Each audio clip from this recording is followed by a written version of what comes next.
दंगाइयों को उल्टे पांव दौड़ाया, लोगों को आदमखोर से बचाया। कौन है डीएम मोनिका रानी, जिन्हें पीएम मोदी देंगे पुरस्कार। हरियाणा में जन्मी, दिल्ली में टीचर की नौकरी, शादी के बाद पास की सबसे कठिन परीक्षा। संघर्ष भरी है इनकी कहानी। हिंदुस्तान के 787 जिले और यूपी के 75 जिलाधिकारियों में मेनका क्यों है अलग, किस्सा सुना भी करेंगे सैल्यूट।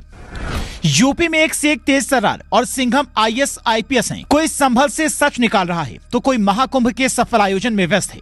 किसी ने आजम खां का किला ढहाया तो किसी ने मुख्तार जैसे माफिया का अंत किया। लेकिन प्रधानमंत्री पुरस्कार के लिए जब लिस्ट जारी होती है तो उसमें इनका नाम होता है। बल्कि साल 2023 के बेस्ट 10 डीएम में यूपी की इकलौती डीएम मोनिका रानी का नाम है, जिन्हें पीएम मोदी सम्मान देने वाले हैं। कहा जाता है कि ये दिमाग से इतनी तेज तर्रार है कि माहौल बिगाड़ने की कोशिश करने वालों की हेकड़ी निकाल देती हैं। आदमखोर जानवर अगर ज्यादा चालाकी करे तो उसके लिए अलग रणनीति बनाती हैं। जनता को सुकून में देखना ही इनकी जिंदगी का लक्ष्य है और सरकारी योजनाओं को घर घर पहुंचाना ही मकसद। आप समझ गए होंगे, हम नेपाल सीमा से सटे बहराइच जिले की बात कर रहे हैं, जहां की डीएम मोनिका रानी की कामों की चर्चा पीएमओ तक हो रही है।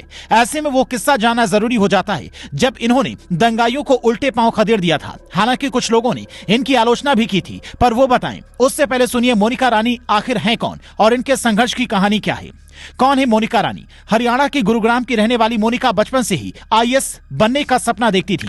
साल 1982 में जन्मी मोनिका की शादी 23 साल की उम्र में हो गई थी, पर सपना नहीं छोड़ा। सुबह घर का कामकाज करती, बच्चों को संभालती, फिर स्कूल में पढ़ाती, रात में खुद पढ़ती। कड़ी मेहनत का नतीजा ये हुआ, साल 2010 में यूपीएससी की परीक्षा में 70वीं रैंक हासिल की। पहली पोस्टिंग गाजियाबाद में बतौर ज्वाइंट मजिस्ट्रेट मिली, फिर सहारनपुर में सीडीओ बनी। साल 2016 में पहली बार जिले की कमान मिली और चित्रकूट जिले में कई बड़े फैसले लिए, जिससे योगी भी काफी प्रभावित थे।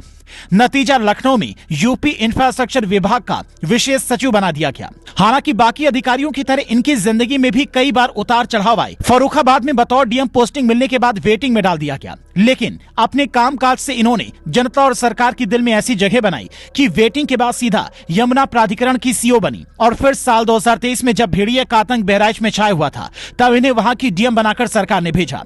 आईपीएस वृंदा शुक्ला के साथ मिलकर इन्होंने ऑपरेशन भेड़िया चलाया, आदमखोर भेड़िए के भय से लोगों को मुक्त किया। और उसके बाद जब बहराइच में दंगा हुआ तो खुद लाठी लेकर सड़कों पर उतर गई, जिसकी तस्वीरें देश नहीं बल्कि दुनिया भर में वायरल हुई। किसी ने इन्हें सुपर वुमेन कहा तो किसी ने सिंघम आईएएस की उपाधि दी। पर सिर्फ इन तस्वीरों के आधार पर नहीं बल्कि इनके पूरे कार्यकाल का मूल्यांकन करने के बाद इन्हें प्रधानमंत्री पुरस्कार देने का फैसला लिया गया है। ये देश के उन 10 तेज तर्रार जिलों के डीएम की लिस्ट में शामिल हैं, जिन्हें पीएम मोदी अपने जिले में सर्वांगीण विकास के लिए पुरस्कृत करेंगे, ताकि ये सम्मान इनका हौसला बढ़ाए। क्या आप भी अपने जिले में मोनिका रानी की तरह ही जिलाधिकारी चाहते हैं या आपका पसंदीदा डीएम कोई और है? अपनी राय जरूर बताएं।